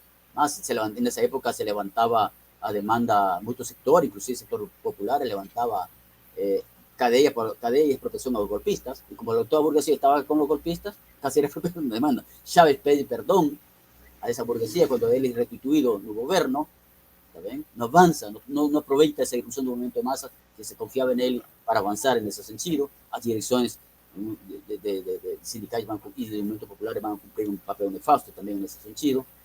Bueno, entonces de esa gran lección en ese sentido para la juventud, no confiar en ese fenómeno. Y en Venezuela terminó el jeito que terminó, de este jeito catastrófico, producto de las medidas propias, está bien, en ese sentido. No que fracasó por un fracaso, bancarrota cayó del céu. En política nada cayó del céu. Entonces, en ese sentido, las elecciones son muy importantes para... Ahí en Brasil, si ven un fenómeno de gobierno, estamos viendo que los gobiernos que están surgiendo en América Latina son más a direita que los neoliberales, ainda que se dicen que son las mismas figuras, ¿no? En ese sentido, no confiar en estas direcciones. Bueno, Lula ya tuvo un primer gobierno, varios gobiernos, demostró lo que era, ¿no? En ese sentido, y ainda en estas otras situaciones, con certeza ya sabemos qué va a acontecer. Confiar nuevamente en este tipo de gobiernos. Confiar en ese discurso que ainda levantan sectores como los partidos comunistas en América Latina, otros sectores reformistas también, y continuar enganando a los trabajadores, a la juventud, a los componentes y a los sectores populares.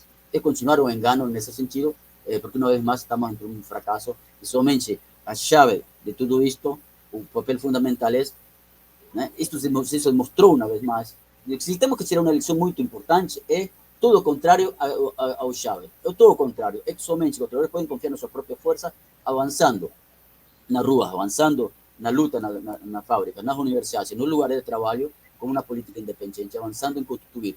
Nós agora estamos abocados a tentar colocar um polo de independência política e de classe, nesse sentido, porque os sindicalistas se estão mexendo de direita, né? Não deu tempo para falar desses detalhes, muito Venezuela, neste momento, mas o papel, a questão central vai ser essa, assim, nesse sentido, não é somente confiar nas próprias forças, isto não é uma frase feita, é uma realidade, não é um slogan político dos izquierdistas, confiar nas próprias forças, avançar na constituição de organismos de autodeterminação dos trabalhadores, avançar na construção de partidos revolucionários. Não são frases, são fatos que se pagam, que confiar em estas direções se pagam caro depois, e quem paga são os mesmos trabalhadores, los pagam os camponeses e a paga a juventude nesse sentido. O caminho é o contrário. O caminho é absolutamente o contrário se queremos avançar, né, em colocar e construir uma verdadeira alternativa operária popular nos setores camponeses, pobres, né, no Brasil, né, em contraponto à política do governo, deste governo e o próximo que virá. Sim.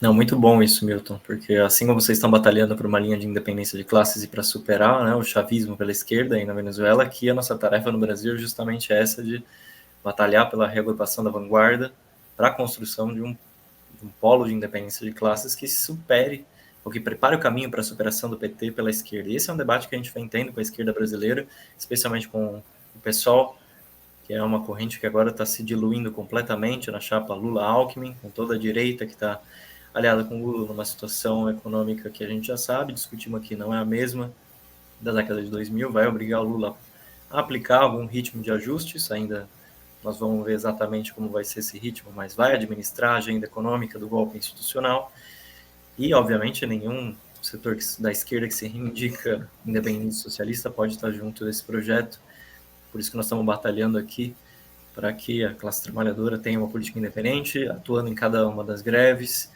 defendendo um programa para que os capitalistas paguem pela crise. É com esse conteúdo aqui nós estamos junto do Polo Socialista e Revolucionário para ver se esse mecanismo serve também como contraponto a essa crise histórica que o pessoal vem vivendo, se diluindo na chapa Lula-Alckmin, por outro lado aprovando uma federação com um partido burguês, como é a Rede, com uma figura golpista como é a Marina Silva, com a Heloísa Helena, que é defensora contrária ao direito das mulheres ao aborto. Então, toda uma política de capitulação e de conciliação de classes que precisa ser respondida nesse momento. Um momento político muito importante para o Brasil, né, são eleições presidenciais que estão sendo vistas para derrotar o Bolsonaro, para preparar a derrota do Bolsonaro. Agora, nós sabemos que essa derrota só vai poder vir, de fato, com uma política independente dos trabalhadores, já que essa corrente de extrema-direita bolsonarista no Brasil vai continuar, mesmo que o Bolsonaro saia, né, no final do ano, e nós precisamos estar bem preparados, não só aqui no Brasil, mas internacionalmente, para enfrentar essa política, né. Bom, já aqui terminando a nossa entrevista, já agradeço muito ao Milton por ter cedido esse tempo para a gente aí em Caracas, na Venezuela. Obrigado, Milton, por... Obrigado a vocês aí, por permitir falar aí com vocês e trocar experiência na Venezuela com os trabalhadores da juventude aí no Brasil. Muito bom. Obrigado também, Sim, por ter participado aqui. Eu que agradeço, muito bom ouvir o Milton, achei que foi muito boa a entrevista, espero que todo mundo goste. Muito bom. Então a gente aqui vai se despedindo do pessoal, espero que tenham aproveitado também a entrevista, chamo todo mundo a curtir o nosso canal, a compartilhar esse programa, a fazer comentários, deixar suas sugestões para que a gente aborde esses grandes problemas, como foi o caso do chavismo e da Venezuela aqui na América Latina, nos próximos episódios. Então, vamos nessa, gente. Abraço aí a todo mundo. Até o próximo episódio. Valeu.